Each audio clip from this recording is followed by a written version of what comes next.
Panata 2126, mga alingaw tungkol sa Crystal Stone. Ang Life and Death Talisman ay mabisa para sa mga buhay na tao. Iniisip ni Yang Yian kung ito ay gagana sa mga sinaunang bangkay. Gusto lang niyang subukan ang epekto at wala ng pag-asa. Ang dahilan kung bakit niya hiniling ang pulang puppet sa ninuno ng agaw ng kaluluwa ay dahil sa labis na paghanga niya sa pulang puppet. Higit pa rito, ang paghiling sa ninunong mang-agaw ng kaluluwa na sugpuin ang katawan ng pulang puppet gamit ang kaluluwa ng isang mabangis na hayop ay isang insulto lamang sa sinaunang subsanto na walang kamatayang katawan.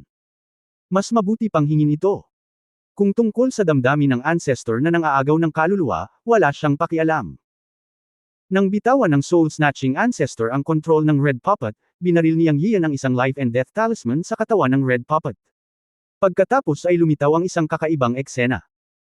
Hindi niya inaasahan na sinusubukan lang niyang subukan ang epekto ng Life and Death Talisman, ngunit hindi niya inaasahan na pagkatapos ng kanyang Life and Death Talisman na pumasok sa katawan ng Red Puppet, magkakaroon ng mga hindi inaasahang pagbabago. Sinubukan niyang buhayin ang Life and Death Talisman, at ang Life and Death Talisman ay sumabog sa katawan ng Red Puppet at kumalat sa buong katawan nito. Tila nawala sa isang iglap ang Life and Death Talisman, ngunit malinaw na naramdaman ni Yang Yian na ang kapangyarihan ng Life and Death Talisman ay nasa katawan pa rin ng puppet na nakasuot ng pulang damit, at tila lumalakas ang induction sa pagitan niya at niya. Ano ang nangyayari? Hindi mo ari ni Yang Yian saglit. Ngunit sa sandaling ito, biglang tumunog ang isang espiritual na alon sa kanyang isipan. Sino ka? Medyo malabo, ngunit malinaw na narinig ito ni Yang Yian. Natakot siya nito. Sa susunod na sandali, nanlaki rin ang kanyang mga mata, ngunit nalaman na ang espiritual na alon na ito ay nagmula sa puppet na nakasuot ng pula. Siya! May malay siya! Nagulat si Yang Yian. Sa sandaling ito, mapapatunayan na ito nga ang manikang nakasuot ng pula ang may kamalayan. Sinusubukang tumugon, ako ang iyong Panginoon. Guro! Guro! Sa oras na ito, dumating ang pangalawang espiritual na alon. Oo, ako ang iyong Panginoon Yang Yian, kailangan mong makinig sa akin sa hinaharap. Sabi ni Yang na hindi namumula o humihingal. Bueno, makikinig ako sa aking Panginoon sa hinaharap. Ang puppet na nakadamit na pula ay naghatid ng malinaw na espiritual na alon sa pagkakataong ito. Hindi ito mahirap intindihin. Ang Life and Death Talisman na inilagay ni Yang Yian sa kanyang katawan ay isang uri ng kontrol sa kanya. Sa ilalim ng natural na mga kondisyon, siya ang kanyang Panginoon. At ngayon ay biglang naunawaan ni Yang Yian na ang dahilan kung bakit ang pulang damit na puti ay maaaring makabuo ng kamalayan sa sarili ay maaaring may malaking kinalaman sa buhay at kamatayan na anteng-anteng. Ang buhay at kamatayan anteng-anteng mismo ay ang kapangyarihan ng buhay at kamatayan, at ito ay ang lihim na paraan ng buhay at kamatayan. Matapos itong gamitin, ito ang kapangyarihan ng batas sa pagitan ng langit at lupa. Dahil mabisa ito para sa mga buhay, mabisa rin ito para sa mga patay. Kung hindi, paano ito matatawag na anteng-anteng sa buhay at kamatayan? Bilang karagdagan, ang manikang nakadamit na pula ay maaaring makabuo ng kamalayan sa sarili dahil ang ninuno na kumukuha ng kaluluwa ay kinuha ang kaluluwa ng hayop na espesyal na ginamit upang sugpuin ang kanyang kamalayan. Bilang karagdagan, siya ay isang substant body na pinadalisay sa sukdulan noong sinaunang panahon. Ito ay isang napakalakas at makalangit na pag-iral. Matapos makitang muli ang liwanag ng araw, ito ay pinapakain ng hininga ng araw, buwan, mga bituin, langit at lupa, at normal para sa kanya na magkaroon ng kamalayan sa sarili. Siyempre, higit sa lahat, nararamdaman ni Yang Yian na ang kanyang buhay at kamatayan na anteng-anteng ang susi sa kamalayan sa sarili ng puti na nakasuot ng pulang damit. Ang kapangyarihan ng anteng-anteng sa buhay at kamatayan ay lubhang mahiwaga, at tila normal na maging sanhi ng pag-mutate ng katawan ng subsanto. Anyway, alam niyang na ito ang kanyang pagkakataon, at ang pagkakataon din ng sub-saint puppet na ito. Bagaman ito ay isang bagong nabuong kamalayan, ito ay parang nalilito, ngunit sino ang nakakaalam kung ito ay makakabawi ng kamalayan at memorya sa hinaharap? Sa mundo ng mga espiritual na nilalang, anumang bagay ay maaaring mangyari. Anyway, ito ay isang magandang bagay. Naisip ito ni Yang Yiyo at sinabi, mula ngayon, tatawagan kang Yang Hongyi at mananatili sa akin. Sa isang kisap mata, kinumpirma ni Yang ang kanyang pagkakakilanlan, na medyo walang hiya. Oo, alam ni Master Hongyi. Ito ay isang komunikasyon pa rin na ipinadala ng mga alon ng pag-iisip. Siyempre, siya at siya lang ang nakakapag-usap. Sa oras na ito, ang ninunong mang-agaw ng kaluluwa ay nag-aatubili na nagsabi, Guro, oras na para umalis, tama ba? Let's go, ikaw ang nangunguna. Kasama ang soul-snatching ancestor, na minsang nakapunta sa Black River, hindi na niya kailangang tingnan ang communication talisman na iniwan ng Dugu family killer para matukoy ang lokasyon. Ngunit muli, kung nakatagpo siya sa mga silver killer na iyon ng pamilya Dugu, papatayin niya pa rin sila. Ngayon sa soul-snatching ancestor, higit na doble ang lakas ng kanilang maliit na koponan. Okay, sinagot ng soul-snatching ancestor ang mga salita ni Yang Yio. Bago niya matapos ang kanyang mga salita, sumigaw siya at lumipad pabalik. Natigilan si Yang Yio, ngunit nalaman niyang ang lalaking nakasuot ng pula sa tabi niya ay naging natitirang anino at nawala. Sa susunod na sandali ay may naintindihan siya at sumigaw sa lalaking nakasuot ng pula, "Tumigil ka!" Gumalaw ang lalaking nakasuot ng pula at unang direktang hinampas ang ninunong mang-agaw ng kaluluwa, at pagkatapos ay hinabol siya at itinaas ang kanyang kamay upang hampasin siya ng kutsilyo. Ang lahat ng ito ay ginawa ng sabay-sabay, napakabilis na hindi nag-react ang soul-snatching ancestor. Kung hindi sumigaw si Yang Yio, natapos na ang soul-snatching ancestor. Ang pag-agaw ng kaluluwa. Pawis na pawis ang ninuno. Alam na alam niya kung gaano kalakas ang lalaking nakasuot ng pula. Ito na ang pangalawang pagkakataon ngayon na naramdaman niyang napakalapit na ng kamatayan sa kanya. Nang makita ang pulang manggas na mga daliri ni Hong Yi na huminto kalahating pulgada mula sa kanyang noo na may matutulis na mga kuko, ang puso ng soul-snatching ancestor ay walang tigil sa pagtibok, at ang mga butil ng pawis na kasing laki ng soybean ay patuloy na tumutulo pababa. Lumapit si Yang Yian kay Hong Yi sa isang iglap, at sinabing muli, hinihiling kay Hong Yi na pakawalan ang ninunong ng aagaw ng kaluluwa, at binitawan ni Hong Yi ang ninunong ng agaw ng kaluluwa. Bakit mo siya inatake? Tanong ni Yang Yian kay Hong Yi. Ang mga pagbabago sa isip ni Hong Yi ay naghatid ng isang pangungusap, hindi ko alam, gusto ko lang siyang patayin. Alam ni Yang Yian na katulad ito ng kanyang nahulaan. Ibig sabihin ni Hong Yi, ang pag-atake sa ninunong ng aagaw ng kaluluwa ay likas, ibig sabihin, sa kanyang hindi malay, alam ni Hong Yi na ninakawan ng ninuno na ng agaw ng kaluluwa ang kanyang puntod at kinokontrol pa siya. Bagamat ganap na bago ang kamalayang nabuo ni Hong Yi, may mga bagay na talagang mahirap ipaliwanag. Ang pinakamahalagang punto ay ang katawan ni Hong Yi ay isang makapangyarihang sub-sant body. Batay dito lamang, makakagawa siya ng ilang likas na pananaw, at normal para sa kanya ang pag-atake sa ninuno na ng agaw ng kaluluwa. Siguro ito ang kapangyarihan ng isang tunay na makapangyarihang tao. Si Hong Yi ay walang alinlangan na isang malakas na tao, ngunit may isang bagay na hindi naiintindihan ni Yang Yian. Paanong ang isang tao na ang katawan ay naging sub-santo ay namatay sa nakaraang buhay? Paanong ang isang tao na ang katawan ay naging sub-santo ay namatay sa nakaraang buhay? Pagkatapos kamatayan, ang katawan ay hindi nasesire at walang kamatayan, at ninakaw ng matandang lalaki, ang ninunong mang-agaw ng kaluluwa, at ginawang papel. Kung paano namatay si Hong Yi sa kanyang buhay ay hindi mahalaga kay Yang Yian ngayon. Ang mahalaga ay nagkaroon na siya ng malay at naging amo na niya ito. Medyo nag-aalala si Yang Yian sa kanyang sarili. Kung maaalala ng kamalayan ni Hong Yi ang kanyang nakaraang buhay sa hinaharap, kikilos ba siya? Pagkatapos ay umiling si Yang Yian at tumigil sa pag-iisip tungkol dito. Pag-usapan natin ito mamaya. Anyway, ngayon alam niya na si Hong Yi ay magiging isang mahusay na katulong na may walang limitasyong potensyal. Sinabi ni Yang Yian kay Hong Yi na huwag hawakan ang soul-snatching ancestor sa hinaharap, at natapos na ang episode na ito. Ngunit natakot ang ninunong mang-agaw ng kaluluwa. Bagamat nakita lang niya si Yang Yi na nakikipag-usap sa kanyang sarili, nakakita pa rin siya ng ilang mga pahiwatig. Pagkatapos lunukan ang kanyang laway, tinanong ng soul-snatching ancestor si Yang Yio, "Guro, siya. Nagkaroon na ba siya ng malay?" Ngumisi si Yang Yio at sinabing, "Haha, ano sa tingin mo?" Ang pangungusap na ito ay nagpang-inig sa buong ninunong mang-agaw ng kaluluwa, at ang kanyang mukha ay namutla. Tama siya. Nang walang pagsupil sa kaluluwa ng halimaw, talagang nabuo ni Hong Yi ang kamalayan sa sarili. Sa kasong ito, normal na sa kanya ang galit sa kanya. Nang makita ang maputlang mukha ng soul-snatching ancestor, sa wakas ay nagsalita si Yang Yiu para aliwin ang matandang lalaki. Kahit na ano, ang matandang lalaki ang kanyang tagasunod ngayon. "Let's go, don't worry, Hong Yi will not attack you in the future. Okay lang basta andito ako." Sabi ni Yang Yiu. Oo, matalino ang Panginoon. Pinunasan ng soul-snatching ancestor ang dugo sa gilid ng kanyang bibig at mabilis na tumango. Ngayon lang siya nagsuka ng dugo matapos siyang tamaan ni Hong Yi. Lumapit sina Luo Yang, Dongfang Iron Man at ang dalawa pa, lahat ay may pagtataka sa kanilang mga mukha. Hindi nila alam ang nangyari. Ngumiti si Yang Yiu at nagpaliwanag, at bumantong hininga silang lahat. Ngunit iba ang tingin na ibinigay niya kay Yang Yiu. Sa loob lamang ng isang araw, hindi lamang nadagdagan niyang ang kanyang lakas, ngunit nasupil din ng soul-snatching ancestor. Ngayon ay naging master na naman siya ng red robe na talagang nakakainggit.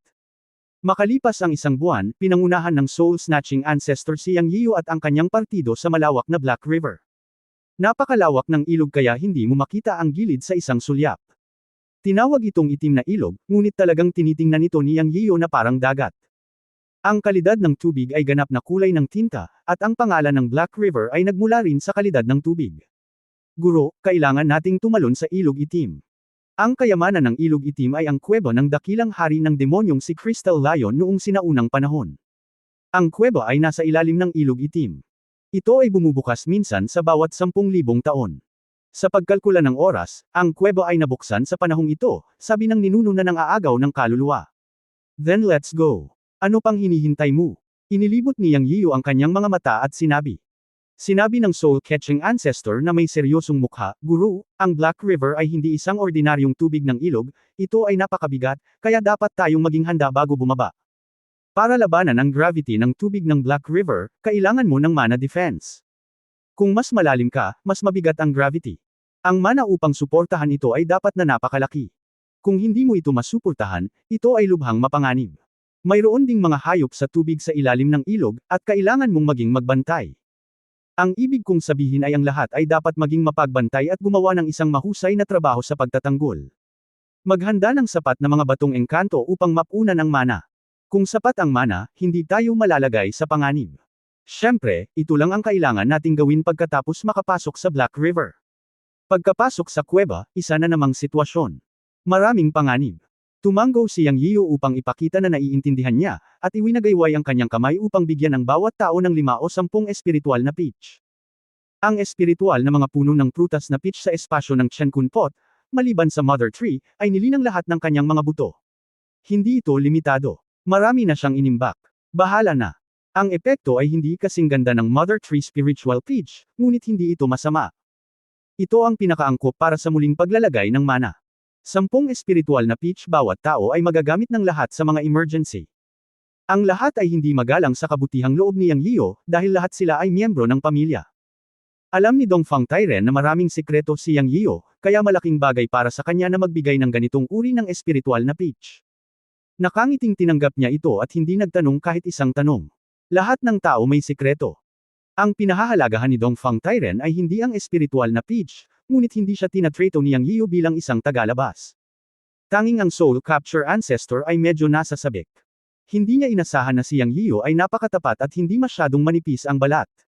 Binigyan din niya siya ng 10 espiritual na peach, na nagparamdam ng kaunting init sa soul capture ancestor sa unang pagkakataon. Ipinapakita nito na pinahahalagahan pa rin siya ni Yang Yiyu.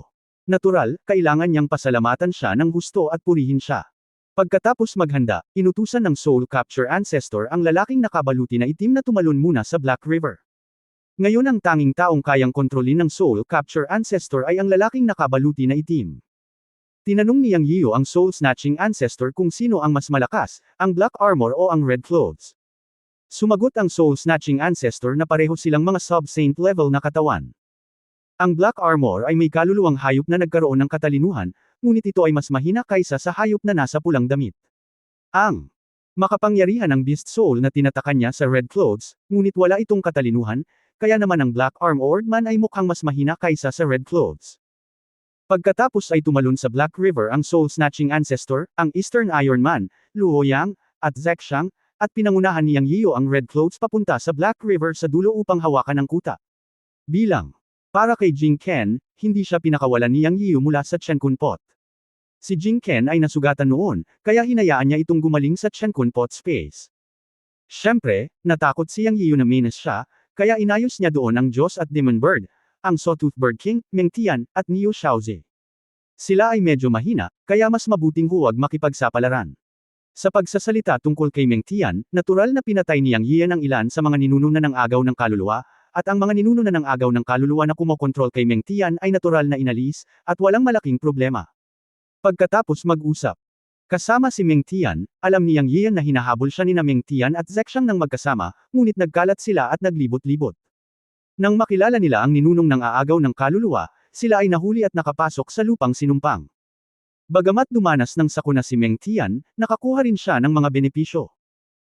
Ang soul-snatching ancestor ay orihinal na nagplano na pinuhin si Meng Tian bilang isang high-level na ghost cultivator at humanap ng magandang katawan para pinuhin ang isang puppet, ngunit ang lakas ng cultivation ni Meng Tian ay hindi sapat upang matugunan ang mga kinakailangan ng soul-snatching ancestor, kaya ang matandang lalaki ay naghanda ng kayamanan para kay Meng Tian upang linangin ang mga multo ni Meng Tian at itinaas ang mga multo ni Meng Tian.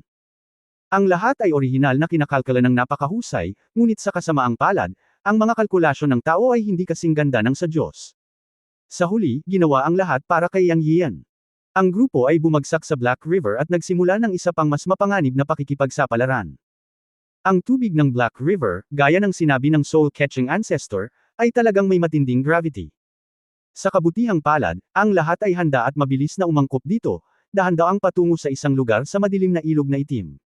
Kung totoo man o mali ang mga chismis tungkol sa Black River Treasure, Crystal Lion Cave, Crystal Divine Stone, Immortal Stone Mineral Veins, at iba pa, handa si Yang Yiyo na makita silang lahat. Siyempre, mayroon ding Silver Killer ng Dugu Family, at ang Nine Swords Immortal Lord na namumuno sa mga pumatay sa Dugu Family na naghihintay sa kanya. Tila ang lahat ay tulad ng kapalaran, walang kaugnayan, ngunit konektado. Kabanata 2127, buhaya na may 8 paa sa ilalim ng itim na ilog. Ang tubig ng Black River ay napakadilim at mabigat. Maging ang mga immortal ay bulag sa ilalim ng tubig at halos hindi makakita ng mga bagay ng malinaw. Anuman ito, maaari silang gumamit ng walang kamatayang kamalayan, na malulutas ang problema ng pagiging bulag sa ilalim ng tubig. Hindi sila masyadong mabilis sa tubig. Ito ay dahil ang ancestor na nakakakuha ng kaluluwa na nanguna sa daan ay maingat. Sinabi niya na mayroong mga hayop sa tubig sa Black River at kailangan mong maging maingat sa lahat ng bagay. Walang opinyon si Yang Yiyo tungkol dito. Ang kaligtasan ay ang unang prioridad. Hindi mahalaga kung ito ay mabagal. Maraming beses, ang pagkawala ay dahil sa kawalang ingat. Bagamat dahan-daw ang pinamunuan ng soul-catching ancestor, napakagaan ng loob ni Yang Yiyo.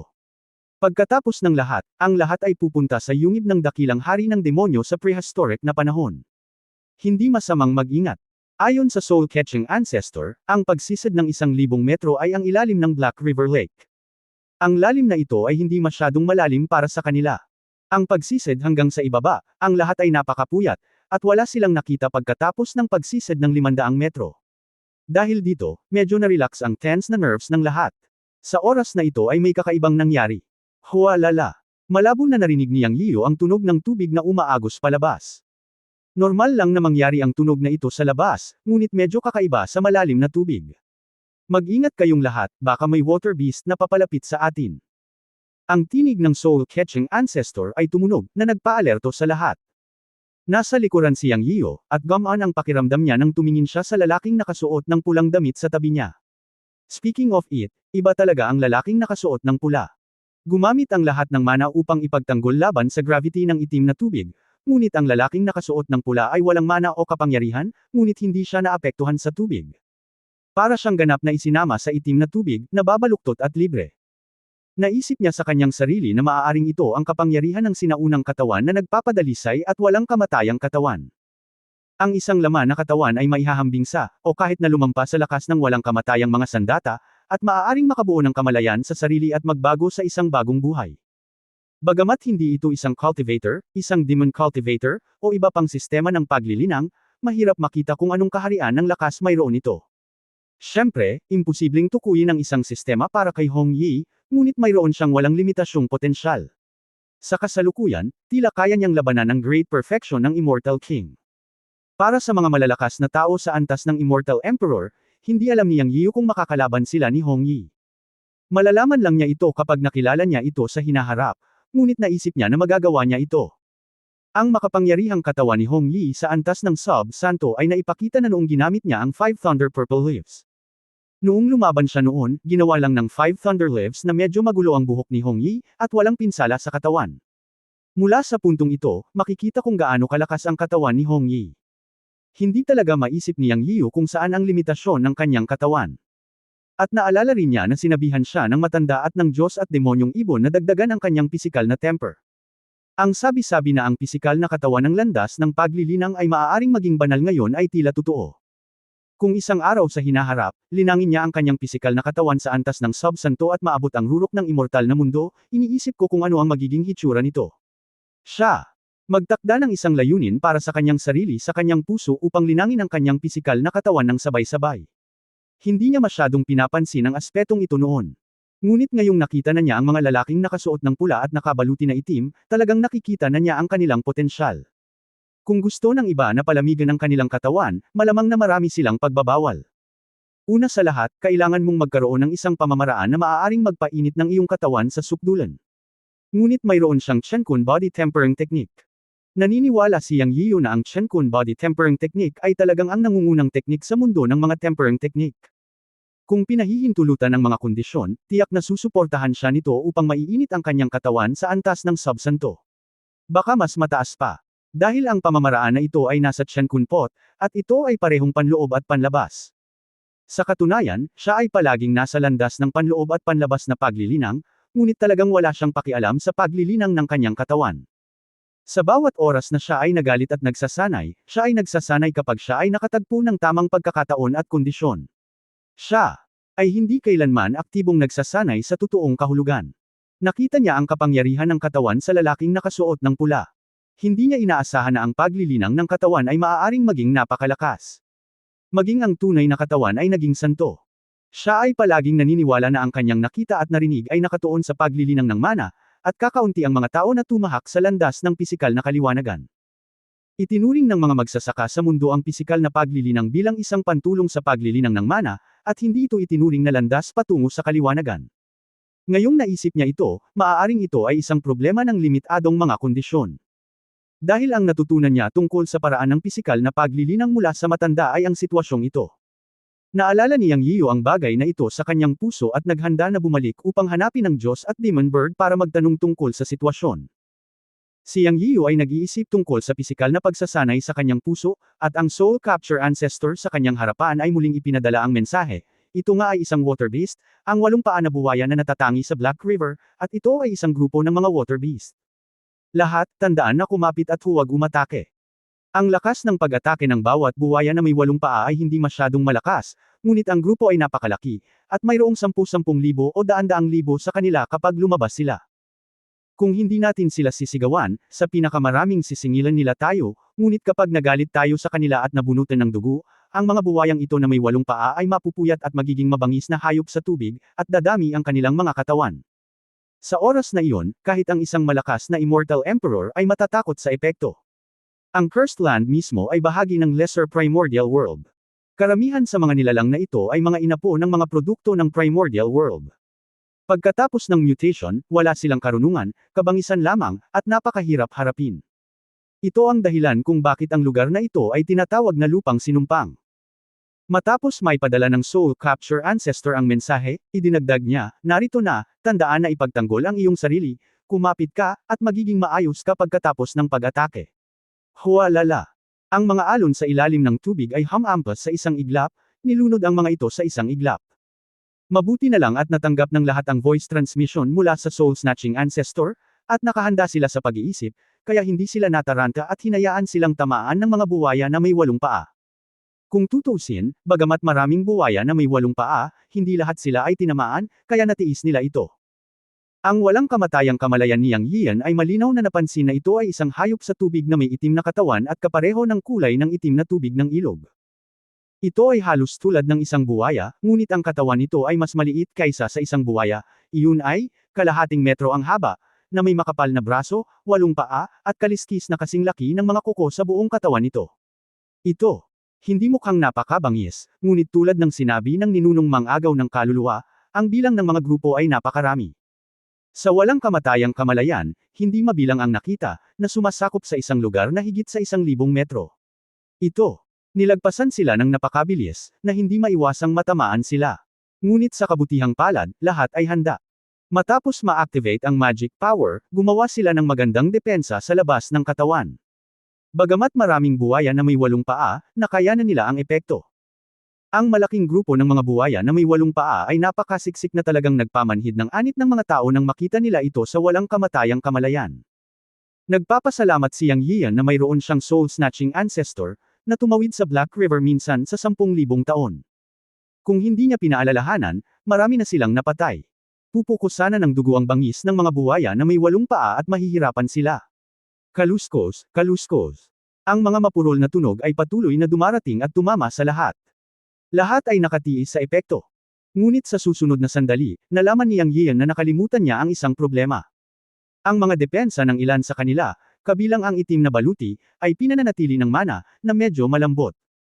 Magiging maayos ang magkabilang panig pagkatapos ng banggaan ng mga buwaya na may 8 paa. Hanggat kaya nilang mapaglabanan ang alon ng impact na ito, gagawin ng mga ito pagkatapos na dumaan ang mga buwaya na may 8 paa. Ngunit mayroong isang tao na walang mana at lubos na umaasa sa kanyang pisikal na katawan upang labanan. Ang taong ito ay natural na Hong Yi.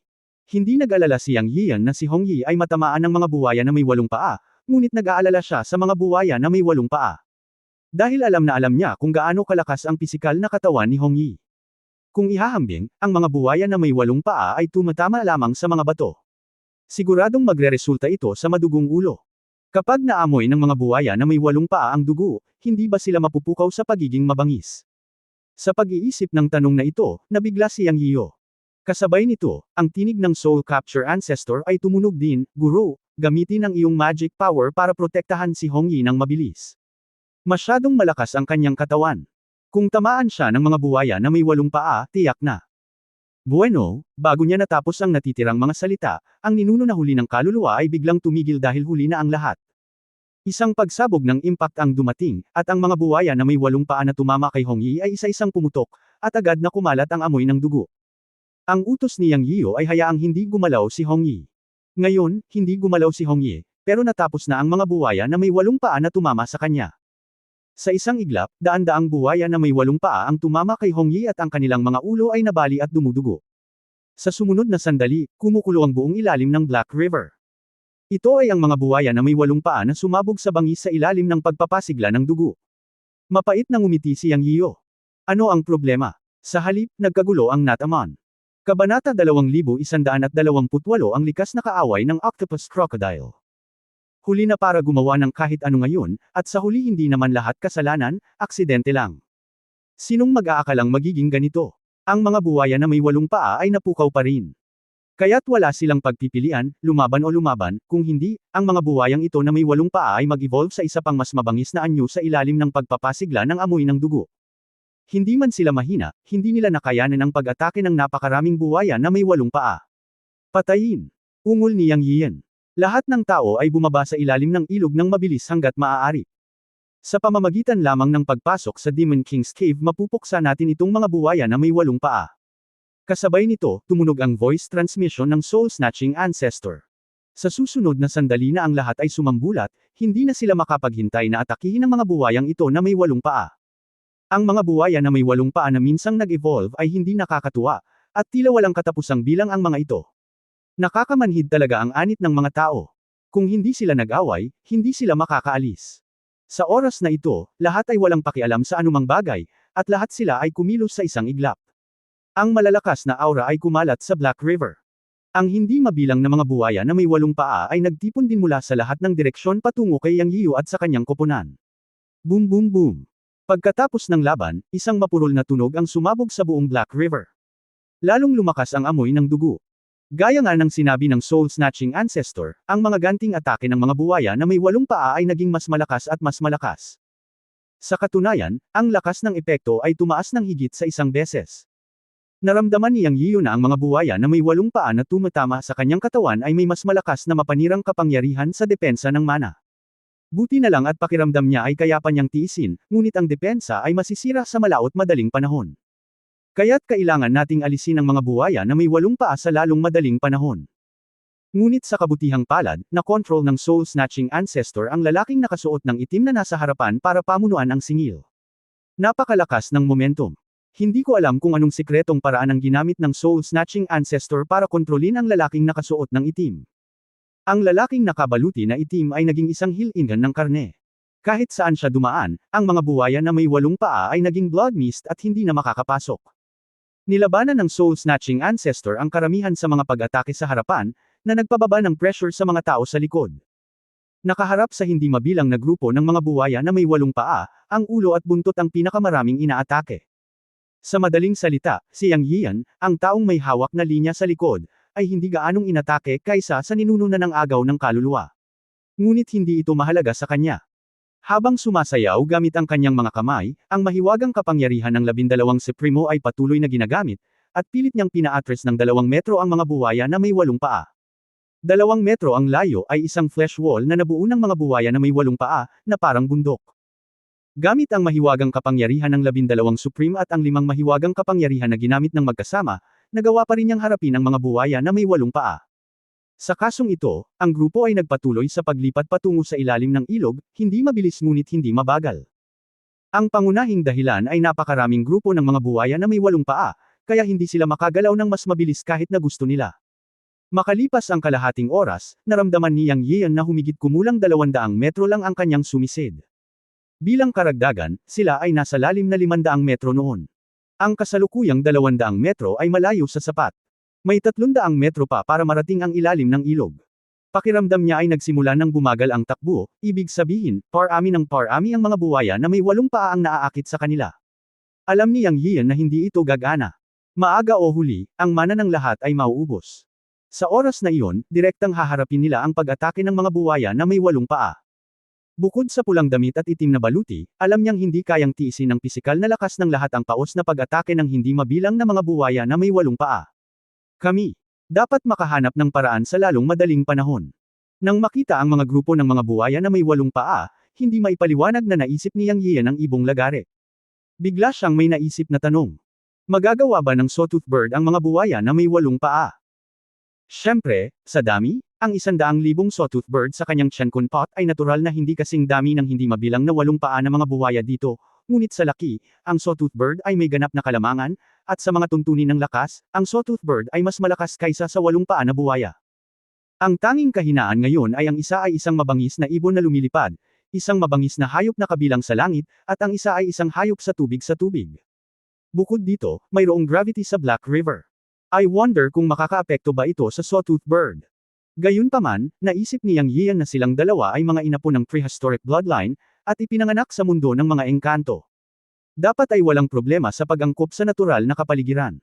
Kung ang sawtooth bird ay maaaring makitungo sa 8 paa na buwaya, kung gayon ang kanilang presyon ay magiging mas mababa. Gumagana man ito o hindi, kailangang subukan ito ni Yang Yian. Walang ibang magandang paraan sa ngayon. Kakayanin nila ito, ngunit nakakakonsumo ito ng labis na mana at isip. Kailangan din nilang isave ang kanilang lakas upang makapasok sa kuwebo ng hari ng demonyo, at ayaw nilang mag-aksaya ng labis na enerhiya sa buwaya na may 8 paa. Sa huling pagsusuri, ang mga prehistoric beast na ito ay mahirap pakitunguhan. Kahit na wala silang katalinuhan, sila ay mabangis at mabangis. Para silang mga gamo-gamo sa apoy. Walang buhay o kamatayan. Kahit gaano karaming tao ang mamatay, sila ay magmadali. Ito ang mahirap na bahagi. Sa susunod na sandali, nagkaroon ng ideya si Yang Yian at pinakawalan ang sawtooth bird king mula sa Chenkun pot space. Gusto lang niyang makita kung may epekto ba ang kapaligiran sa hehe sa sawtooth bird. Ungol. Isang mahabang dagandong ang tumunog, ngunit iyon ay ang dagandong ng hari ng ibong lagare. Pagkatapos ay ibinuka ng haring lagare ang kanyang bibig at nilamon ang ilang mga buwaya na may 8 paa sa ilang iglap. Talagang naramdaman ni Yang Yian ang excitement ng sawtooth bird king, na parabang ang mga buwayang ito na may 8 paa ay isang piging para sa kanya. Masaya ngayon si Yang Yian, dahil ang paraan na naisip niya ay magagawa.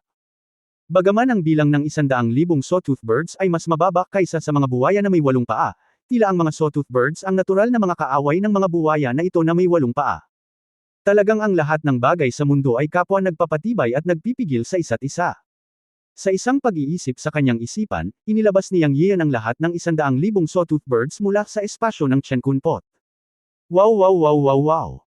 Patuloy na tumunog ang mga dagandong, at 100,000 ibong lagare ang lumitaw sa Black River, na hindi nalilimitahan ng tubig ng Black River. Pagkatapos ay nag-utos si Yang Yian sa sawtooth bird king, at pagkatapos ay bumuo ng malaking parihaba ang 100,000 sawtooth bird, ganap na binalot si Yang Yian at ang iba pa sa loob, at inilunsad ang napakalaking paglunok ng 8 paa na buwaya, ganap na nilamon. Biglang nakahinga ng maluwag ang lahat. Tumingin si Dongfang Iron Man at ang iba pa kay Yang Yian at natural na alam kung ano ang nangyayari. Nagulat si Soul Snatching Ancestor. Hindi niya inaasahan na ang Panginoong ito ay magpapatawag ng napakaraming ibon ng Sawtooth ng sabay-sabay. Natural na alam niya ang tungkol sa mga ibong ito. Sila rin ay mga hayop na nabubuhay sa grupo na nakabaon sa kalaliman. Walang matatakot sa mga sawtooth bird sa isang labanan, ngunit ang pag-atake ng grupo, kahit na siya ay isang mahusay na pagiging perpekto ng Immortal King, ay matatakot. Sa pagpasok sa bangin, tahimik ding pumasok ang ancestor na nang-aagaw ng kaluluwa at hindi na-provoke ang mga ibong sawtooth. Ngayon ay hindi ko inaasahan na si Yang Yiyo ay magpapatawag ng ganoon kalaking lag-ari na ibon. Ito ay simpleng. Sino ang maaaring kontrolin ang sawtooth bird? Hindi niya ito magagawa, ngunit ngayon ang mga katotohanan ay nagpapatunay na si Yang Yiyan ang gumawa nito. At ang punto ay ang sawtooth bird ay ang natural na kaaway ng 8 paa na buwaya. Nagulat ang ninunong mang-agaw ng kaluluwa. Pinagmasdan niya ang sawtooth bird flock na bumabalot sa iilan sa kanila, nilalamon ang 8 paa na buwaya habang mabilis na tumungo sa ilalim ng ilog. Ang bilis ay maraming beses na mas mabilis kaysa dati. Talagang nakumbinsi siya ni Yang Yiyan, ang master. Wala pang kalahating oras, nakarating sila sa ilalim ng ilog sa ilalim ng escort ng 100,000 sawtooth bird. Saan pupunta? Pagkarating sa ilalim ng ilog, tinanong ni Yang Yiyan ang ninunong mang-agaw ng kaluluwa. Ang Black River ay napakalaki, ngunit ang kuweba ng dakilang demonyong hari na si Crystal Lion ay dapat na umiiral sa isang lugar lamang. Guro, kung pupunta tayo sa timog ng 1,000 metro, makararating tayo sa isang bundok ng bahura sa ilalim ng ilog. Ang kuweba ng hari ng demonyo ay nasa bundok ng bahura. Sabi ng ancestor na nang-aagaw ng kaluluwa. Tumanggaw si Yang Yiyan at inutusan ng hari ng ibong lagare na pumunta sa timog. Katunayan, pagkarating sa ilalim ng ilog, kakaunti na lang ang mga buwaya na may 8 paa na humahabol sa kanila. Ang mahabang pagkakabuo ng 100,000 sawtooth bird ay kayang lunukan ng kasing dami ng dumating. Sa daan, hindi ko alam kung ilang buwaya na may 8 paa ang nilamon ng 100,000 ibong lagare. Anyway, naramdaman ni Yang Yiyan na busog na siya. Pakiramdam niya ay tila mas malakas ang 100,000 sawtooth birds na halatang nauugnay sa paglunok ng mga buwaya na may 8 paa. Ito ay isang magandang bagay para sa kanya. Kung mas malakas ang mga sawtooth bird na ito, mas malakas ang kanyang lakas. Ang pagkontrol sa sawtooth bird queen ay katumbas ng pagkontrol sa 100,000 sawtooth bird. Sa hinaharap, kapag ang mga itlog ng ibon sa Chencon pot space ay lumutang, si Yang Yiyan ay magkakaroon ng halos 400,000 o 500,000 sawtooth bird. Bagaman ang mga ibong sawtooth na ito ay hindi matalino, ang sawtooth bird king ay matalino, na sapat para sa kanya. Ang mga ordinaryong sawtooth na ibon ay may mas mahinang pag-atake, ngunit mas marami sila. Nakipaglaban sila sa kaaway ng hindi isinasaalang-alang ang mga kahihinatnan. Nagpapatayan lang sila ng mga armas. Pagkatapos ay mabilis silang nakarating ng 1,000 metro sa timog. Gaya ng inaasahan, isang malaking bundok ng bahura ang natagpuan sa walang kamatayang kamalayan. Sa bundok, nakita ni Yang Yiyan ang isang malaking butas, na dapat ay pasukan sa kuweba ng hari ng demonyo na binanggit ng ninuno na nakakaakit ng kaluluwa.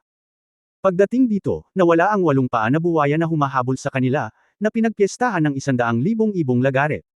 Marami pa rin ang natira, ngunit hindi sila hinabol at naghiwa-hiwalay. Maaaring may kaugnayan ito sa kuweba ng Demon King. Nang hindi hinahabol ang 8 paa na buwaya, inilagay ni Yang Yiyan ang lahat ng mga ibon ng sawtooth sa espasyo ng Chencon. Sa kalawakan ng Sawtooth King, ang 100,000 sawtooth bird ay hindi magdudulot ng anumang problema. Susunod, kailangan nilang pumasok sa kuweba ng Great Demon King Crystal Lion. Kabanata 2129 na Crystal Monument. Wo Yuje, sigurado ka bang gusto mong tumalon ng ganito? Tinanong ni Yang Yiyo ang soul-snatching ancestor habang nakatingin sa isang malaking hukay na walang kalaliman. Tiningnan ng soul-snatching ancestor ang napakalalim na hukay at sinabing, Guro, tumalon ka lang pababa. Mukhang matagal nang nabuksan ang kuweba. Diretso na tayong makapasok. Parang napakalalim na hukay. Talaga bang tatalon ka ng ganito? Ano ang sitwasyon sa loob? Sabi ni Yang Yiyo habang nakatayo sa parang kailaliman na pasukan ng hukay. Ang ninunong ng aagaw ng kaluluwa ay may kumpiyansang sinabi, Guro, minsan na akong narito. Kailangan mong maniwala sa akin. Kung hindi pa nabubuksan ang kuweba, ang malaking butas na ito ay hindi lilito, at hindi natin ito makikita. At tila napakalalim, ngunit pagkatapos tumalon pababa, mayroong isang kakaibang puwersa sa kalawakan. Papasok tayo sa totoong kuweba, na isang maliit na mundo, ganap na naiiba sa labas. Sige, pupunta ako gaya ng sinabi mo. Kung hindi pa naturukan ng life and death talisman ang ninunong ng agaw ng kaluluwa sa kanyang katawan, talagang hindi siya maglalakas loob na maniwala sa matandang ito. Kung tutuusin, ang malaabis na malaking butas na ito ay medyo nakakatakot tingnan. Ako ang mangguna, alam na alam ng ninunong mang-agaw ng kaluluwa ang kanyang posisyon. Sa mga taong ito, si Dongfang Tairen ay kapatid ni Yang Yiu, si Luo Yang ay kanyang pamangkin, at kahit na hindi alam ni Zexang at hindi naglakas loob na magtanong, nakikita niya na siya ay napakalapit kay Yang at malamang na siya ang may bahay. Si Jingken na muntik na niyang molestiyahin noon ay ang jowa na kilala na niya. Bagamat nawala siya, alam ng soul-snatching ancestor na dinala siya ni Yang Yiu sa paraiso. Habang mas nauunawaan ng soul-snatching ancestor si Yang, ang kanyang amo, mas hindi niya ito nakikita, at hindi siya nang ahas na kumilos ng padalos-dalos.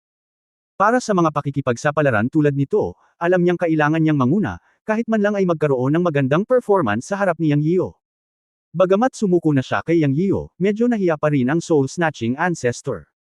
Pagkatapos ng lahat, nahuli na niya ang general ni Yang Yiu na si Meng Tian noon, at binasto si Jingken, ang may bahay. Sino ang nakakaalam kung siyang ay mag-areglo ng mga account sa kanya mamaya? Kaya, nais ng soul-snatching ancestor na hikayatin ang kanyang sarili na ipakita ang kanyang sarili, umaasang mapatahimik siyang at hindi makipag-ayos sa kanya mamaya.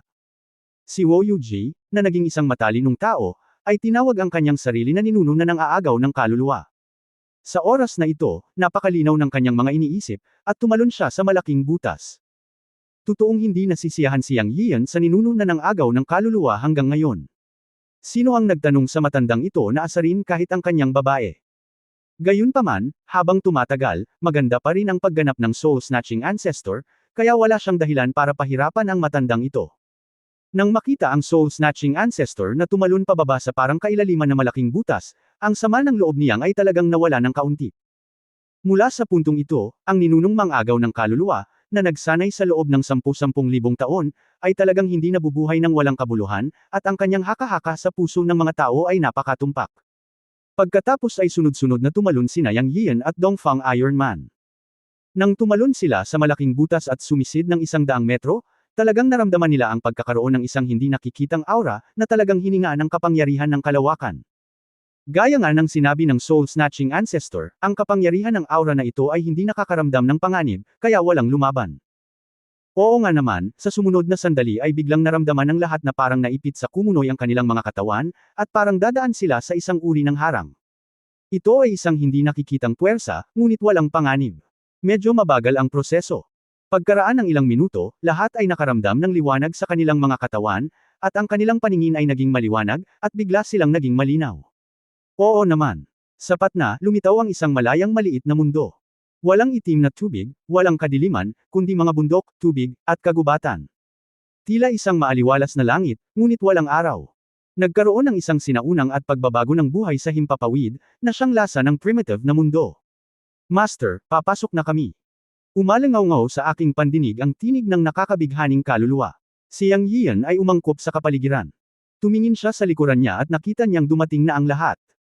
Gayunpaman, walang pasukan sa likuran niya. Tinanong niya ang soul-snatching ancestor, single entrance. Paano tayo makakalabas? Ang ninunong ng agaw ng kaluluwa ay ngumiti at nagsabi, Guro, huwag kang mag-alala. Ang lugar na ito ay nagbubukas minsan sa bawat 10,000 taon, ngunit ang oras para sa mga pumapasok ay limitado. Ito ay 1,000 taon lamang. Kapag natapos na ang 1,000 taon, automatiko tayong mag-teleport palabas gamit ang kapangyarihan ng espasyong ito. Ang daan palabas ay nasa mga guho ng isang sinaunang pagkasira sa lupaing sinumpa. Hindi ito malaking bagay. 1,000 taon. Nanlaki ang mata ni Yang Yian. Medyo mahaba ang 1,000 taon para sa kanya. Oo, 1,000 taon. Medyo nalito ang ninunong ng agaw ng kaluluwa.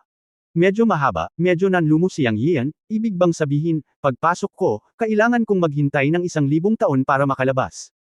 Ang 1,000 taon ay talagang medyo mahaba para sa kanya. Nag-iisip pa rin siya tungkol sa pagpunta sa Nine Heavens para hanapin ang matanda, at mas iniisip pa ang pagpunta sa Four Directions Ascension Pool para makita kung ang mga kamag-anak ng mga disipulong Yunmen ay umakyat na sa Fairyland. Siya. Hindi inaasahan na mananatili dito ng 1,000 taon. Hindi ito ang gusto niya. Guro, 1,000 taon na lang, isang pag-urong, isang pitik lang ng daliri, pakiramdam ko ang oras na ito ay masyadong maikli, kung pupunta ka sa kristal na monumento, kung mayroon kang kaunting pangunawa, daan-daang taon ang lilipas, soul-catching ancestor said as a matter of course. Napangiti rin ng Eastern Iron Man at sinabing, tama, medyo maikli lang talaga ang 1,000 taon para sa atin, kaya mahalaga ang oras, magmadali ang lahat, dahil ito ang kuweba na mundo ng dakilang hari ng demonyong si Crystal Lion, kung gayon ang paggalugad at pangangaso ng kayamanan ay isang napakatagal na proseso, umalis na tayo ngayon.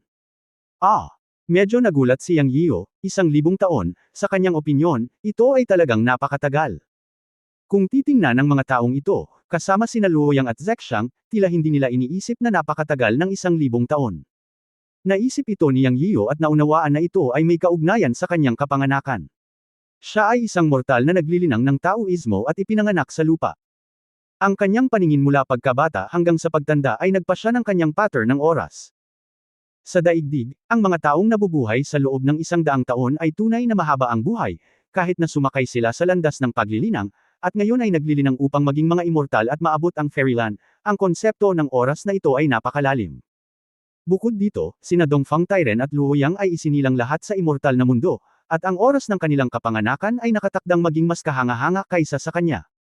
Not to mention immortals, even cultivators would magsanay sa pag-iisa sa daan-daan o libu-libong taon. Para sa mga immortal, lalo na sa mga nakalusot sa antas ng immortal na mga monarch, ang 1,000 taon ay talagang isang bagay lamang ng isang daliri. Kapag ang mga immortal ay nagsasanay sa pag-iisa, karaniwan para sa kanila na magsanay sa isang malalim na estado sa loob ng libu-libong taon. Sa katunayan, ang 1,000 taon ay hindi isang mahabang panahon. Siya ngumiti ng mapait at sinabing, mukhang kailangan kong baguhin ang aking konsepto ng oras. Binitawan na rin niya ang pagkakatali niya at nakipagkasundo dito. Sa katunayan, kung may pagkakataon, mabilis na lilipas ang 1,000 taon ng pagsasanay. Gaya ng sinabi ng soul-snatching ancestor, pagkatapos magsanay sa antas ng immortal na mga monarch, ang isang perception ay maaaring tumagal ng daan-daang taon, kaya ang 1,000 taon ay hindi isang mahabang panahon. Sa oras na ito, tinanong ni Luoyang ang ninunong mang-agaw ng kaluluwa, ano ang sinabi mo tungkol sa kristal na tableta? Tiningnan ni Yang Yian ang soul-snatching ancestor nang marinig niya ito. Hindi pa niya narinig na nagsalita ang soul-snatching ancestor tungkol sa crystal tablet bago pumasok. Bukod dito, ang lugar na ito ay dapat na ang kuweba ng dakilang hari ng demonyo na si Crystal Lion, at ang salitang, crystal, ay sumasakop sa lugar nito. Ngunit pagkatapos na makapasok, ang maliit na mundong ito ay puno ng sigla at berde, at walang kinalaman sa kristal. Matapos marinig ang tanong ni Luoyang, medyo na-curious din siya. Ano kaya ang sasabihin ng soul capture ancestor? Pinaglalaroan kaya siya ng matandang ito sa pamamagitan ng pag-asa sa pagbisita niya rito minsan. Nang maisip niya ito, naging hindi pala kaibigan ang mga mata niyang at tinitigan niya ang soul capture ancestor. Nang makita ng soul capture ancestor ang hindi magiliw na tingin sa mga mata niyang, agad siyang nag-react at nagmamadaling nagpaliwanag, masyadong malaki ang lugar na ito. Dumating ako dito 10,000 taon na ang nakalilipas. Pagkaraan ng mahabang panahon, nakalimutan ko na ang maraming bagay. Mangyaring huwag mo akong sisihin, Master. Hindi ko sinasadyang itago ito, ngunit iniisip ng lahat ang tungkol dito. Kilalang kilala ko ang Crystal Monument tungkol dito. Okay, get to the point. Ano ang Crystal Monument? Bakit ang lugar na ito ay kilala bilang yungib ng Crystal Lion, ngunit walang kinalaman sa kristal? Tiningnan ni Yang Yio ang soul capture ancestor at tila hindi siya nagsisinungaling. Marahil ay hindi niya talaga naisip ang mga bagay na ito, kaya hindi niya sinasadyang ituloy ito. At saka, ang matandang lalaki ay may buhay at kamatayan na anteng-anteng sa kanyang katawan, kaya hindi siya maglakas loob na makipaglaro. Sa halip, baka nag-o-overthink siya. Nang marinig ng soul-catching ancestor na walang intensyon si Yang Yio na ituloy ang bagay na iyon, sa wakas ay nakahinga siya ng maluwag at mabilis na sumagot, aking master, ang Crystal Dao Steel ay nasa paanan ng Crystal Mountain.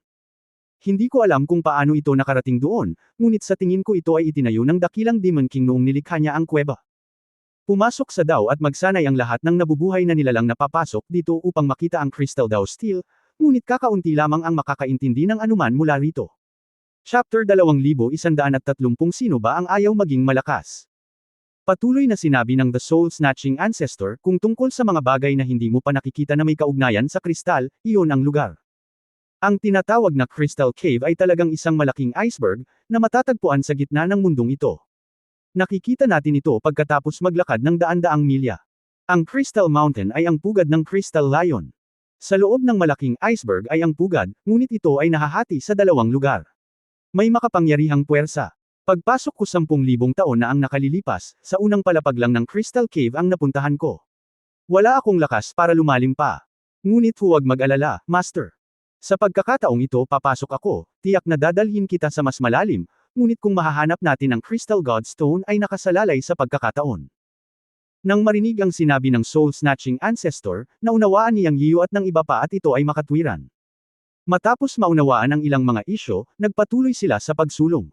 Kung tutuusin, kung talagang tatanungin nila ang ninunong mang-agaw ng kaluluwa tungkol sa mga mahahalagang isyo dito, hindi niya malalaman. Nang dumating siya rito 10,000 taon na ang nakalilipas, ang ninunong mang-agaw ng kaluluwa ay lumabas lamang. Ang tunay na malalaking lihim ng Crystal Nest ay nasa kaibuturan, at kakaunti ang mga tao ang maaaring pumasok. Natuto ang grupo habang naglalakad sila. Upang maiwasan ang mga aksidente, walang lumipad, at lahat ay naglalakad. Ilang daang milya lamang iyon, at nakarating sila rito kaagad. Pagpasok nila, nagpakita sila sa tuktok ng isang bundok. Pagkatapos bumaba sa bundok, pinangunahan ng soul-snatching ancestor ang lahat sa gitnang lupain. Ayon sa soul-snatching ancestor, ang lahat ay na-teleport sa ibang lugar nang sila ay pumasok. Sa huling pagpasok niya, siya ay na-teleport sa isang lawa. Sa pagkakataong ito ay mabuti pa, walang panganib.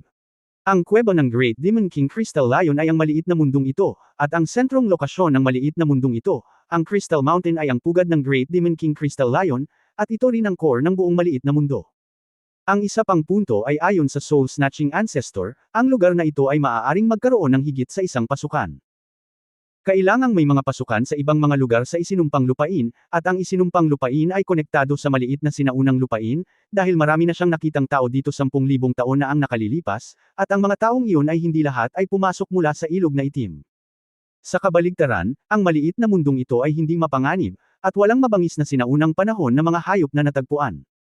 Usap-usapan na may mga makapangyarihang nilalang sa kailaliman ng pugad ng Crystal Lion, na lubhang mapanganib. Hindi nagulat si Yang Yiyan nang marinig na may ibang nilalang na papasok dito. Iniisip niya ang mga silver killer ng pamilya Dugo. Baka nakapasok sila dito. Inilabas niya ang communication talisman na pumatay sa silver killer na napatay niya. Tiyak na, ang pulang tuldok dito ay tila hindi malayo sa kanila. Pinaikit niyang ang kanyang mga mata. Sa pagkakataong ito, tiyak na nakaharap na siya sa pamilya Dugo. Lumitaw ang lahat sa Crystal Lion Cave. Nakapatay din siya ng silver killer. Habang hawak ang talisman ng komunikasyon, naniwala si Yang Yiyan na kilala na ng kabilang partido ang pumatay na pinatay niya, ngunit hindi ito mahalaga. Hindi siya natatakot sa mga pumatay sa pamilya Dugo ngayon. Ang pagkakaroon lamang ng Soul Capture Ancestor ay maaaring sugpuin ng maraming mamamatay. Bagamat alam niyang may kakaibang pamamaraan ang mga pumatay sa pamilya Dugo, wala itong silbi sa harap ng ganap na lakas. Ang tanging variable ay ang Nine Swords Immortal Lord na binanggit ni Dongfang Tairen. Iyon ay isang may pamagat na strongman, ngunit ngayon ay gusto niyang subukang hamanin ang isang pinamagatang immortal. Lumalakas ang lakas sa labanan. Ang pangungusap na ito ay sinabi ng matanda noon. Sa mga salita ng Eastern Iron Man, kung hindi mo haamon ang isang titulo, hindi ka maituturing na isang malakas na tao. Ito ay isang biro, ngunit ito ay nababagay sa panlasa ni Yang. Dahil nakaharap na niya ang pamilya Dugo, magkaaway sila, at magkakaroon ng labanan sa madaling panahon. Ano? Tungkol sa kanya. Paanong hindi siya magkakaroon ng puso ng isang malakas na tao? Matagal nang nagugat sa kanyang puso ang mga binhi ng paniniwala sa pagiging isang malakas na tao, ngunit hindi niya ito ipinakita. Wish din niya na hamunin ang isang pinamagatang immortal. At ngayon siya ay may ganitong kumpiyansa, gusto lang subukan ito. Siya rin ay nasa kaharian ng walang kamatayan. Hindi ko alam kung mas malakas ba siya bilang cultivator, o mas makapangyarihan ang tinatawag na titulo. Ang katayuan ng titulo na kinikilala ng pamagat ng Heavenly Dao ay hinahangad ng lahat ng mga magsasaka. Ito ang pinakamataas na karangalan. Sino ang hindi gustong maging isang malakas na tao na kinikilala ng Heavenly Dao? Likas na umaasa si Yang Yiyan. Ang pinamagatang strongman ng pamilya Dugo, na kilala bilang Nine Swords Immortal Lord, ay halatang isang cultivator ng espada, ngunit hindi ko alam kung gaano siya kalakas. Sa 10 may titulong immortal, pumangatlo siya, at walang duda na siya ay isang malakas na tao. Ngunit sa mas maraming nangyari, mas nagiging hindi mapakali si Yang Yiyan, nasa sabik pa. Sa mga haka-haka tungkol sa Nine Swords Immortal Lord sa kanilang mga puso, biglang lumiwanag ang kanilang paningin at nakita nila ang destinasyon. Ang Silver White Mountain na iyon ay ang Crystal Mountain, at ito rin ang pugad ng Great Demon King Crystal Lion. Master, dumating na kami. Tumunog ang boses ng ninuno na nang-aagaw ng kaluluwa. Huminto ang lahat upang tumingin, at sigurado, lumitaw ang isang puting pilak na bundok na tumagos lamang sa kalangitan. Ito ay lubhang marilag at kumikinang. Parang kristal na bundok talaga. At sa paningin, ang bundok na ito ay ganap na kabaligtaran sa nakapaligid na kapaligiran. 1,000 metro ang layo mula sa kristal na bundok na ito ay pilak puti, at 1,000 metro ang layo ay berde, tulad ng banggaan ng tag-araw at taglamig, ngunit sila ay mapayapa. Alam ni Yang Yian na sa mata ng mga magsasaka, ang anumang tanawin sa natural na kapaligiran ay hindi kakaiba. Ito ang kaso sa mundo ng paglilinang, at ito ay hindi gaanong kakaiba sa mundo ng engkanto. Hindi nagulat ang lahat, at binilisan nila ang kanilang lakad patungo sa Crystal Mountain. Mabilis na nakarating ang iilang tao sa layo na 1 kilometro. Nang tumuntong sila sa hanay ng kilometrong ito, para itong tumuntong sa isang kristal na mundo. Naglaho ang mga bulaklak at halaman sa ilalim ng kanilang mga paa, napalitan ng matigas na yelo na parang kristal na parang salamin. Nalaman ni Yang Yian na ito ay ganap na nabuo ng matinding lamig. Sapat din ang lamig ng hangin para manginig ang mga tao, at kailangan nilang gamitin ang kanilang magic power para labanan ito. Kakaiba talaga ang lugar na ito, ungol ni Yang Yiyo. Nagpatuloy ang The Soul Capture Ancestor, ito ay bali-balita na ang kristal na bundok na ito ay nabago mula sa dakilang haring demonyo na si Crystal Lion. Ang Crystal Lion ay orihinal na isang prehistoric species na may likas na batas ng yelo. Ang pahayag na ito ay kapanipaniwala, ngunit ang ilang mga tao ay naniniwala na ang tunay na dahilan ng pagbuo ng kristal na bundok na ito ay na mayroong isang pinagmumulan ng yelo dito. Maraming mga alingawngaw ang tunay na nakakaalam, ngunit pagkatapos ng hindi mabilang na mga taon ay talagang nakakaalam, ngunit walang sinuman ang makakarating sa pinakamalalim na mga alingawngaw, ngunit pagkatapos ng hindi mabilang na mga taon. Bahagi ng kristal na kuweba. Walang nakatuklas na may mga fairy stone veins at crystal magic stones dito, ngunit ang lugar na ito ay talagang napakaluma, at kahit sa panlabas na layer ng crystal cave ay maraming likas na kayamanan at maraming relics. Ang buong kristal na kuweba ay parang isang pamilyang na-freeze. Ang libingan ay isang kalituhan ng libu-libong kuweba. Kung iniinsulto mo ang isang kuweba paminsan-minsan, maaari kang makakita ng mga icicle. Sa mga icicle, mayroong mga likas na kayamanan at maging ang mga sinaunang lihim na manual.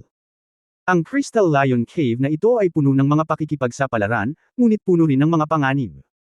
Sa totoo lang, ang soul-snatching technique na sinanay ko ay galing talaga sa Crystal Cave, as. Naglalakad sila, nag-usap sila. Matapos marinig ang soul-snatching ancestor na nagsabi na ang kanyang soul-snatching technique ay nagmula sa Crystal Cave, si Yang Yiyo ay natigilan at hindi naiwasang magtanong, mayroon bang ganoon? Hindi siya naniwala. Ayon sa God and Demon Bird, ang soul-snatching technique ay sikat na sikat noong sinaunang panahon at matagal nang nawala. Paano makukuha ang gayong makapangyarihan at masamang kasanayan sa Crystal Cave? Bukod dito, mismong ang soul-snatching ancestor ay nagsabi na narito na siya 10,000 taon na ang nakalilipas, ngunit pumasok lamang siya sa panlabas na lugar ng Crystal Cave. Mayroon kayang napakalakas na lihim na pamamaraan tulad ng soul-snatching technique sa panlabas na bahagi ng Crystal Cave. Hindi siya naniwala kahit bugbugin siya hanggang mamatay. Akala niya ay may gagawing masama sa kanila ang matandang ito bago pumasok sa kristal na kuweba. Agad siyang huminto at napatitig sa ninunong ng aagaw ng kaluluwa. Kung tutusin, mag-isa lang ang matandang ito. Ito ang unang pagkakataon para sa kanila na tumuntong sa isinumpang lupain, hindi pa banggitin ang maalamat na Black River sa ilalim ng isinumpang lupain, ang kuweba ng dakilang hari ng demonyo. Alam ng soul-snatching ancestor na mali ang sinabi niya nang makita niya ang mga mata ni Yang Yiyo. Ngumiti siya ng mapait at sumagot, "Guro, huwag kang mabalisa, makinig ka sa akin." "Well, sabi mo at nakikinig kami." Ngumisi si Yang, ngunit ang kanyang ngiti ay nagpabagabag sa soul-snatching ancestor. Ang soul-snatching ancestor ay nagsabi, "Sinundan ko ang isang senior master sa sect. Ang senior master ko ay isang immortal na emperador, napakalakas." "Stop, stop, stop, get to the point." Pinutol ni Yang Yiyo ang soul-snatching ancestor. Sorry, let me get to the point. Well, nung sinundan ko ang kuya ko, wala akong sapat na cultivation at strength, kaya natural na hindi ako naglakas loob na pumasok pa sa Crystal Cave. Hindi rin niya ako pinapasok, kaya naglibot-libot ako sa paligid, habang ang kuya ko ay lumalim pa. Pagkalipas ng 800 taon, lumabas siya mula sa kailaliman, ngunit malubhang nasugatan. Matapos niya akong matagpuan, ibinigay niya sa akin ang kanyang relic storage ring bago siya namatay, na sinasabing inilabas niya ito mula sa kailaliman ng kristal na kuweba at may mga napakahalagang bagay dito. Namatay siya bago niya natapos ang pagsasalita. Pagkatapos, inayos ko ang kanyang storage ring at nakakita ng isang sinaunang libro ng mga mahiwagang kapangyarihan at mga lihim, na siyang Soul Capture Technique. Simula noon, mabilis akong nag-usad sa pagsasanay ng Soul Capture Technique. Bilang karagdagan sa Soul Capture Technique, mayroon ding sinaunang mapa na nagtatala ng puntod ng mga sinaunang immortal. Ito talaga ang puntod ng mga immortal na nakasuot ng pula at nakabaluti ng itim, kaya ninakawan ko ito. ang kanilang mga katawan. Ito ang dahilan kung bakit alam kong may malaking kayamanan sa kalaliman ng kristal na kuweba, at iniisip kong pumunta ulit dito. Matapos kong maabot ang great perfection ng Immortal King, ang susunod na hakbang ay ang kaharian ng Immortal Emperor. Ngunit gaano kahirap na masira ang kaharian ng Immortal Emperor? Kahit na ang level ng Immortal King ay inabot ako ng 8,000 taon, at ito ay dahil nag-practice ako ng soul capture technique. Kung hindi, sa aking mga kwalifikasyon, hinding-hindi ko mararating ang kaharian ng immortal na hari sa buhay na ito. Ngunit pagkatapos kong magsanay ng soul capture technique, naging kumpiyansa ako, at alam kong may malaking kayamanan sa lalim ng kristal na kuweba. Dahil makakahanap ako ng mga pahiwatig sa kataas-taasang mahiwagang sekreto ng soul capture technique at ang puntod ng sinaunang body refiner, dapat mayroong katumbas o mas mataas na antas na mga kayamanan. Gusto kong makalusot, gusto kong makamit ang kaharian ng Immortal Emperor, kaya pagkatapos ng 10,000 taon, muli akong napunta sa isinumpang lupain, ngunit nakakalungkot na nakatagpo ako sa iyo, aking Panginoon, puno ng depresyon ang soul capture ancestor sa pagtatapos ng kanyang mga salita. Nagulat din si Yang Yian at ang iba pa nang marinig nila ito. Hindi nila inaasahan na ang soul capture technique na ginawa ng soul capture ancestor at ang mga pahiwatig sa puntod ng mga master na nakasuot ng pula at nakabaluti na itim ay pawang mula sa kailaliman ng kristal na kuweba. Dahil naging aktibo ang kanyang isip pagkatapos marinig ito, sino ba ang hindi gugustuhing maging malakas na tao? Sino ba naman ang hindi maghahangad ng natural na kayamanan? Fair na. Namilog ang mga mata ni Yang Yian matapos itong marinig, at sumenyas siyang magpatuloy sa pagsulong. Ang lalim ng kristal na kuwebang ito ay dapat na isang napakadelikadong lugar. Namatay ang malalakas na immortal na emperador nang pumasok sila. Nang ahas ba silang pumasok? Ang mga pakikipagsapalaran ay nakasalalay din sa kapaligiran. Ang panloob na pakikibaka ni Yang Yian sa pagitan ng langit at ng tao ay pinilit siyang pigilan ang tanong na ito pansamantala. Gustong-gusto niyang sumingit, ngunit hindi siya nagbibiro tungkol sa kanyang buhay. Ang Xianyan City ay isang lugar kung saan maaari kang mamatay, ngunit hindi ito biro. Gusto ko munang puntahan. Wala bang mga kristal na monumento at ang paligid? Hindi nagtagal ay nakarating sila sa paanan ng kristal na bundok na ito, at nakakita sila ng isang kristal na monumento, na mga 30 metro ang taas at nakatayo sa paanan ng bundok. Para itong matayog na puno. Ito ay mas katulad ng isang yelo kaysa sa isang kristal na monumento. Ito ay kumikinang na pilak. Mukha silang walang laman, crystal clear lang. Bamulong si Dongfang Tairen, walang laman. Nagsisinungaling ka ba sa amin, matanda? Sino ang Dao Monument? Walang ni isang rune dito. Young Master Dongfang, how dare I lie to you? Isa talaga itong kristal na monumento ng Dao. Nasabi ko na noon na kailangan mong damhin itong mabuti. Nakasalalay sa pagkakataon at pangunawa kung mararamdaman mo ang dakilang Dao sa monumento ng Dao. Hindi mo ako masisisi dito. Nagreklamo ang Soul Capture Ancestor. Kung hindi dahil sa mukha ni Yang Yio, hindi niya ito i-explain kay Dongfang Tairen. Ang marangal na Soul Capture Ancestor ay talagang naagrabyado. Panoorin mong mabuti, damhin itong mabuti, at huwag magreklamo. Nagsalita si Yang Yio. Naniniwala siya na ang Soul Capture Ancestor ay hindi magsisinungaling sa lahat, at malabo niyang naramdaman na ang kristal na Dao Monument na ito ay talagang kakaiba. End of this chapter. Paghingi na kan like, share at subscribe mo na rin para updated ka sa susunod na kabanata. Salamat.